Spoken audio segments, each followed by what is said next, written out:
Au Sénégal, le problème du chômage a toujours existé et ça persiste encore. On a une jeunesse qui est pleine de potentiel et d'ambition. Et c'est pour cela qu'on doit mettre en place des solutions solides. L'importance de l'entrepreneuriat, de l'investissement et du professionnalisme dans le développement de ce pays sont des piliers. Et pour développer ce Sénégal, on ne peut pas passer par autrement que l'investissement, l'entrepreneuriat et le professionnalisme.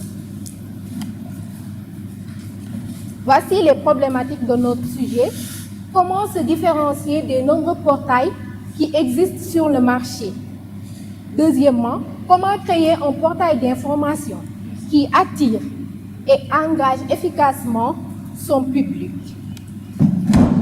Présentation du portail OSPIFE, acronyme de orientation scolaire, professionnelle, investissement, freelance et entrepreneuriat. Orientation scolaire et professionnelle pour aider les jeunes à gagner du temps dans leur choix de filière. Investissement pour créer beaucoup de richesses. Freelance pour créer beaucoup de travail et entrepreneuriat comme vous le savez. Comme objectif, notre projet va aider les étudiants dans leur choix de filière et guider les jeunes à identifier des opportunités de carrière dans l'entrepreneuriat et le freelance, aussi de développer, booster leurs compétences entrepreneuriales afin de bâtir un avenir prospère et de créer de la richesse, mais aussi apporter des informations en temps réel.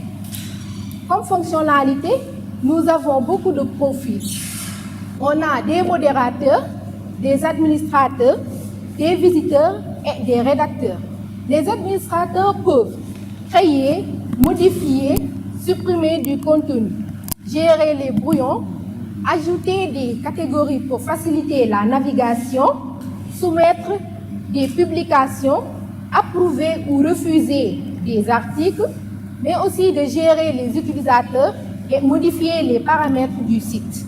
On a des visiteurs qui pourront rechercher du contenu, consulter les articles, commenter, partager avec les réseaux sociaux. On a aussi un modérateur qui va lui gérer le contenu, surveiller les interfaces, mais aussi qui va se charger de modifier les commentaires et gérer les utilisateurs. On a les rédacteurs qui vont créer des articles, modifier et supprimer du contenu, gérer les brouillons, mais aussi soumettre et valider des articles. Qu'est-ce qu'un CMS? De l'anglais Component Management System, les CMS sont des systèmes de gestion de contenu.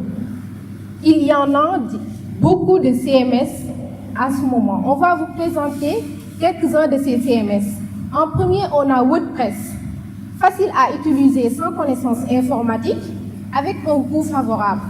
Après, on a Joomla, lui aussi très facile à utiliser, avec un coût modéré. On a aussi Drupal, qui est complexe, qui demande des connaissances informatiques, avec un coût qui est très élevé.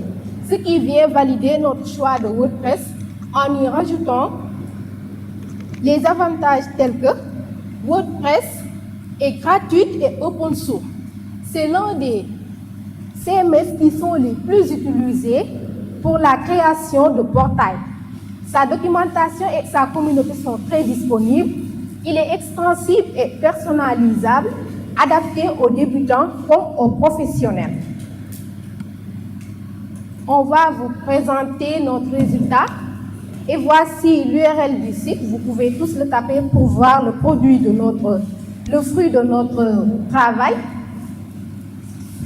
www.ospif.org. Et le portail est responsive, adapté à tous les appareils.